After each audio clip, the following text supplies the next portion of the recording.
Maybe I am muted. How's this? Can you hear me now? Hopefully I'm live. I lost. Let me start from the beginning. I lost a lot of respect for James Harden as a basketball player. The way he left Houston was a shitty way to leave, but it was kind of justified. He gave his heart to that city when he didn't think that he can do it anymore, at least with the guy. He said, I'm out. Trade me. All right? Goes to Brooklyn. This is not a situation that was so bad for him. Okay? You're in Brooklyn. You're one of the biggest markets in the league. You can still compete. You can still give your all. You can still make the guys around you better. And that is not what I don't want to hear that this roster was shit. Okay? Patty Mills, Nick Claxton, DeAndre Bembry, Kessler Edwards. These guys are not shit players. They're real NBA players. Kessler Edwards is going to be a solid 3-and-D guy if he continues, his progression. He can be a player. All right. Bruce Brown is an NBA player. I don't want to hear this nonsense that, Harden didn't have anybody. He had everybody. So as Crimson Striker writes, let's be real. The breaking point was Kyrie. Yes, that was part of this. That was absolutely part of this. But in my opinion, when the going got tough, James Harden got going. Okay? That's what this comes down to. 9-game losing streak. He's not seen on the bench. His final performance as a Brooklyn Net was against the Sacramento Kings, and it was one of the worst performances you will ever see from an NBA player. It was horrible. He did not give any effort on defense. He was sleepwalking through the entire game, and he played 37 minutes, and I'm on record saying if James Harden doesn't play in that Kings game, the Nets probably win. But I digress. It got to a point where he didn't want to be here. Sean Marks did what he needed to do. He got as much as he could from Daryl Morey. And if you look at Nets media, anybody on ESPN, they're saying that the Nets won this trade. They're saying that Sean Marks won this trade. So my initial thoughts were, this sucks. I hate that James Harden is leaving. I hate that we're not going to be able to see the big three compete for a championship. But I understand why the trade was made. And at this point, after a few hours of digesting it, I'm sort of happy about that. I do want to point out that the big three, they finished their tenure 13-3 in only 16 games together.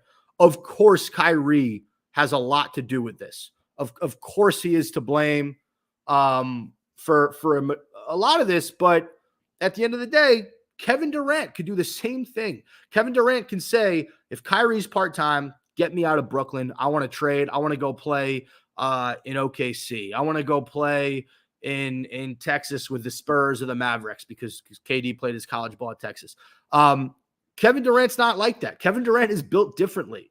Okay, when you saw what Kevin Durant did in the playoffs against the Bucks, and what you saw what he did with this team earlier in the year, where he was just carrying them on his back, that's the kind of guy that Nets fans can get behind, right? When the going got tough, KD strapped up his laces and said, let's fucking play some basketball. Harden did no such thing. Harden was like, you really want me to try to win with this team? Fuck that. I'm out. Send me to Philly. They're a much better squad. I can play with Joel Embiid. Daryl Morey's my guy, whatever.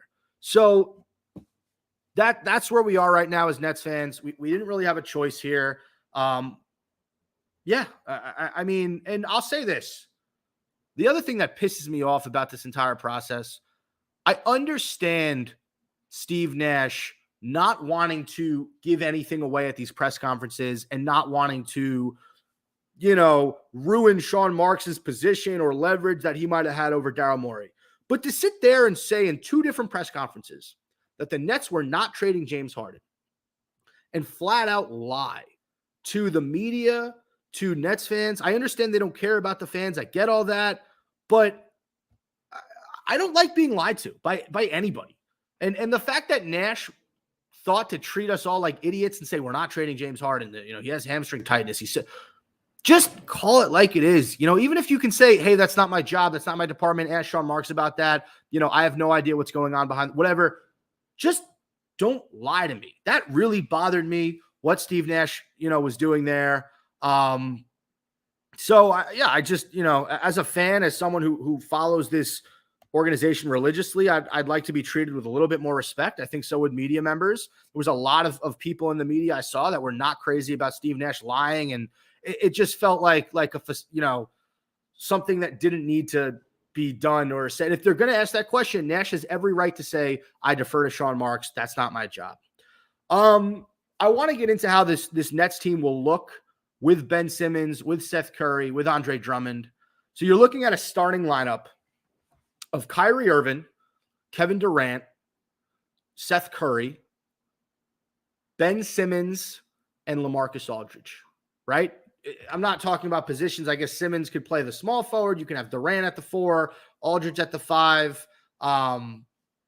Kyrie and Seth and Patty Mills are 3 guys you can play around with. Obviously, you're going to start Kyrie. The question is, do you want to start Seth or Patty Mills? I think you start Seth. You bring Patty off the bench. He gives you that firepower off the bench. But this is a very interesting fit now because you add Ben Simmons to this lineup. Ben Simmons gives you a legitimate rebounder, a legitimate distributor, a guy who can crash the boards well, a guy who can defend 1 to 5. He obviously can push the tempo, but let's not pretend that there isn't some baggage that comes with Ben Simmons. I mean, Philadelphia booed him out. Joel Embiid and Doc Rivers said they don't know if they can win a championship with Ben Simmons as their point guard. He did not want to play in Philadelphia for a reason, right? I know it's a new start. I know it's a fresh start. It's a new place to play. Simmons will be motivated, but I need to know when things aren't going the way they're supposed to go, or things aren't as smooth as possible, he is not going to falter. All right. I understand that he dealt with some mental health issues in Philadelphia. And I understand a lot of that was attributed to him playing in Philadelphia and being booed by thousands of people. And Philadelphia is a tough place to play. Whatever sport you're talking, football, basketball, hockey, it doesn't matter. People in Philadelphia are ruthless. Okay. So for what it's worth, I mean, I don't blame Ben Simmons for struggling with the criticism and with the overall negativity surrounding his basketball game. Ben Simmons is a hell of a player. Let's not get it twisted. Sure, can he use a little bit of direction on his jump shot and improve his three-point shooting? Absolutely. But he does a lot of things very well. And he does a lot of things better than James Harden, rebounding and defense for certain. So I'm excited to see how Simmons fits with Kevin Durant and Kyrie Irving. You go to Seth Curry. Seth Curry, I mean, this is what the Nets needed, is perimeter shooting. So with Seth Curry, you get a guy who can hit shots, who can hit open threes, you know, someone who can take minutes away from the Bruce Browns and the DeAndre Bembury's, and someone who's reliable, right? Seth Curry is having an otherworldly season in regards to his standard. He has been great for Philadelphia. And I know Philly fans were sad to see him go, but obviously you wanted to hold on to Maxey and Thibault, so you had to get rid of him. I'm seeing some comments in here. Ben Simmons is not a slob. Yes, but Ben Simmons is not a slob. I think that speaks for itself. Another guy who is no longer a Brooklyn Net was a little bit of a slob. So I'm excited for Curry. I'm excited for Simmons. And then Drummond. Andre Drummond is having a very good season as a backup center for the 76ers. He is really, you know, I've watched him in the games he's played the Nets. He's come in and essentially dominated. So he is someone who can absolutely bolster this front court. He can fill in minutes for Aldridge. I'm not sure what's happening with Claxton right now. I haven't seen anything in terms of him being traded. So I guess they're going to keep Nick Claxton, which means you all of a sudden went from having a depleted front court to a pretty crowded front court with Aldridge, Andre Drummond, Blake Griffin, and Nick Claxton. And in all seriousness, I think that losing James Harden destroys Nick Claxton's value on the court. I think that you're going to see a lot less of Nick Claxton down the stretch in this season. You're going to see a lot more of Andre Drummond, LaMarcus Aldridge, and Blake Griffin. Because even in year, is it 2 or 3? I think it's 3 with Claxton. He's still not there yet. And if he doesn't have Harden giving him alley-oops and distribute, I just don't see him getting big minutes over a Drummond, over an Aldridge down the stretch. I could be wrong about that, but I don't know. I thought that he played his best when Harden was out there. When Harden's not out there, and he's got to go up against legitimate starting centers in this league, like a Jokic, like an Anthony Davis, like a Karl Anthony Towns. I just think that Aldridge and Drummond can hold their ground better than not Aldridge. I'm sorry, not Aldridge. But offensively, I think that Claxton will be limited against those guys. I don't think he'll be able to make it work. So that, I mean, I think the acquisitions are great. I would have liked to see the Nets make one other trade. I don't think that they will. I think that since it's already past sort of that 3:15, 3:30 half-hour deadline after the 3 p.m. deadline, I think they're done making trades.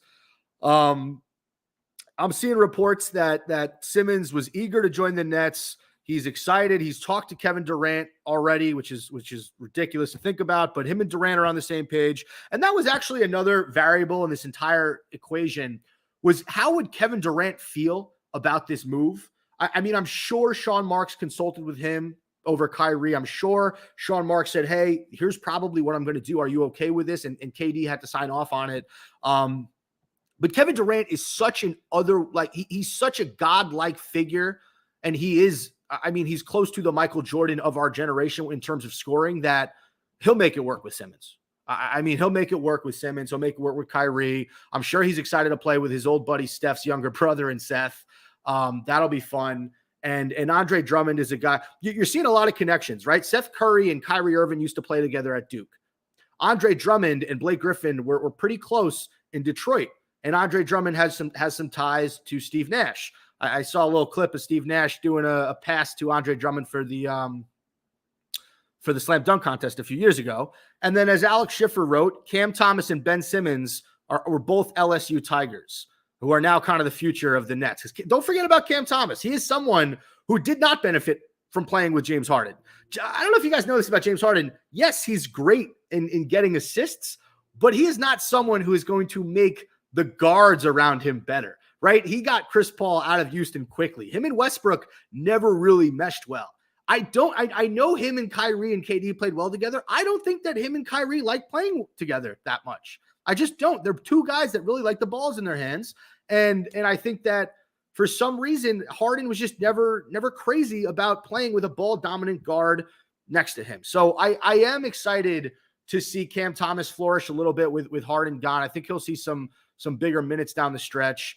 Everyone's slandering James Harden in these comments, and rightfully so. I mean, he quit on the team. He was a turnover machine this year. He didn't play great. My fiance, how much do you hate James Harden? Scream it so everyone can hear you. Hate James Harden. She why? Because as the going gets tough, he just jumps ship. Like, what the fuck? As the going gets tough, he just jumps ship. That's coming from my fiance, right? She hates the guy, and she's been to more Nets games than a lot of people this year. So the James Harden era in Brooklyn is over. In comes the Ben Simmons era. I'm excited for him. I'm excited for Curry. I'm excited for Drummond. A few more segments, a few more questions I want to ask, myself and everybody, and then I'll end this. Is Philadelphia the favorite in the East now? Does the addition of James Harden make them better than the Heat, better than the Bucks? I don't think so. I think that Philly fans are in for a rude awakening if they think that Harden's just going to show up and they're just going to start dominating teams.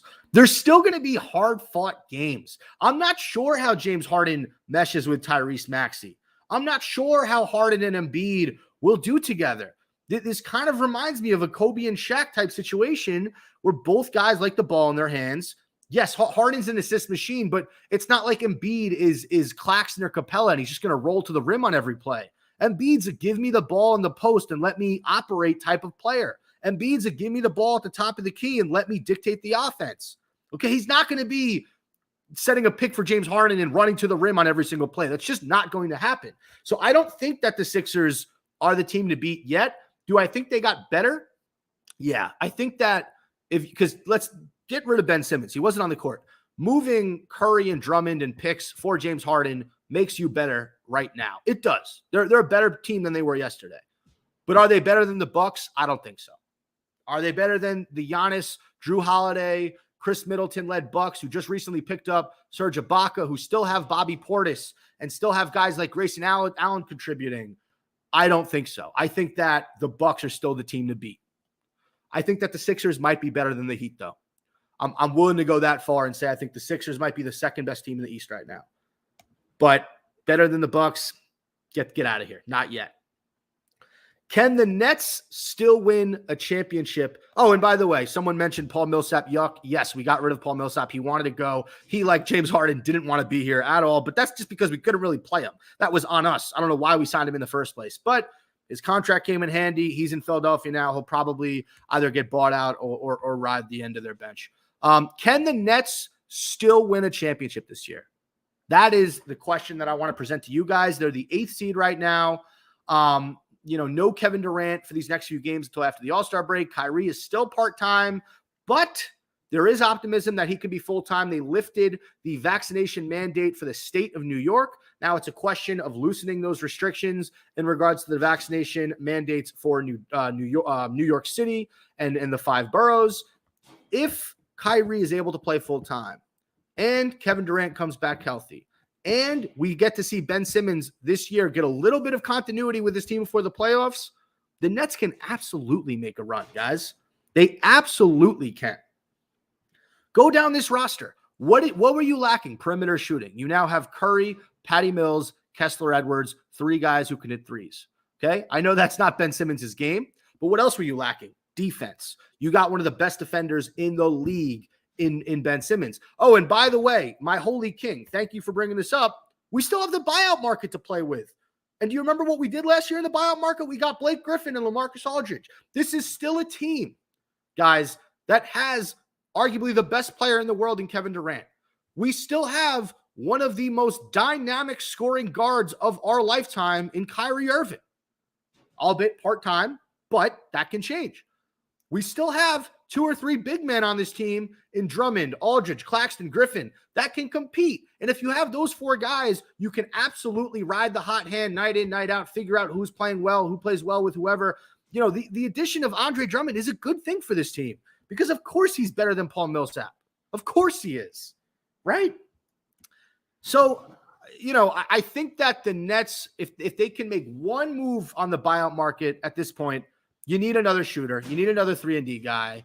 I don't think we're going to see James Johnson or Javon Carter get any minutes when we start to play some meaningful basketball. So the question becomes between DeAndre Bembry and Bruce Brown, who is sort of that odd guy out. I think it's Bruce Brown. I think DeAndre Bembry gives you a little bit more. And if you could add one more 3-point shooter. And yeah, I'm seeing if Joe comes back. I don't know anything about the Joe Harris injury, guys. It's up in the air. He might not be able to play for the rest of the season. I think holding out hope that he comes back is tough. We haven't seen anything positive regarding that news. So I think in the buyout market, you get someone on the cheap.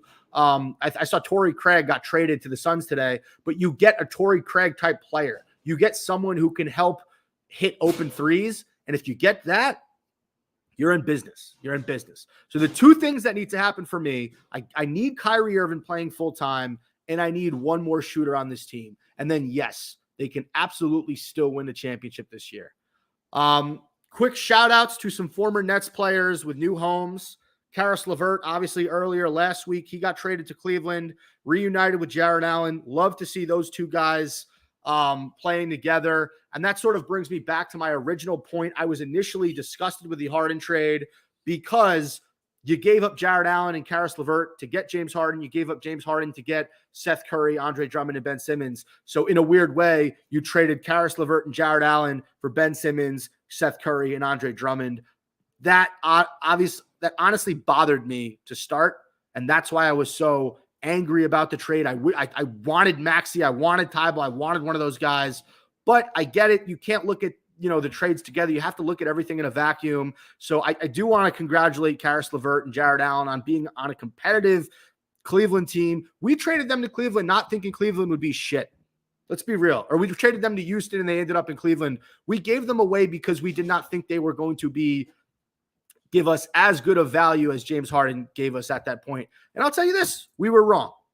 Would I go and make the trade again? Probably. That's the crazy thing because I'm such a basketball purist. The idea of Kyrie, Harden, and KD on the court excites me more than Jared Allen, Karis LeVert, and KD and Kyrie. It just does. I'd make the trade again. But that doesn't mean we were right. We were wrong. Mark's bet in the wrong direction. If you want to look at it on the flip side, that we end up with Simmons, who's a world-class talent. We end up with Curry and we end up with Andre Drummond and it's not that far off from Jared Allen and Karis LeVert. I can accept that. But initially that's why I was angry because I thought that just the value on both sides. And you look at Cleveland, Cleveland's a playoff team right now. Karis LeVert and Jared Allen are going to be a big part of what Cleveland does moving forward. And then the other guy I got to shout out is Spencer Dinwiddie traded to the Mavericks after a tough stretch in Washington. Hopefully he can mesh with Luka a little bit. It'll be very interesting to see what he's able to give to the Mavericks. He's had a down year in Washington. Dinwiddie's a good player. I just feel like he needs the right opportunity, the right situation, and he'll be a lot better. So, I think that this is an exciting day for the Nets. I think that fans should be extremely happy. We got out of this James Harden situation with a nice package in return. And this is a drink that I need to have today because it's been a long day. It's my final day at my current job. I'm starting an office job on Monday. Not that anybody cares. My brother Nick, who's my co-host, he wasn't able to join today. He has a ton of stuff going on, but I needed to give you guys this emergency podcast. I needed to do this for the fans, and I apologize if I was mute for a while there. My mic was turned pretty low, and that's on me. That's an amateur move. But final words: fuck James Harden. He will be remembered in Brooklyn as a quitter, not as someone who played on a bum hamstring in a playoff series that we lost, not as someone who came in and immediately fit like a glove with this Nets team. He will be remembered as a quitter. So fuck James Harden. Welcome Ben Simmons. I really hope that your experience in Brooklyn is nothing like your experience in Cleveland. I'm sorry, in Philadelphia.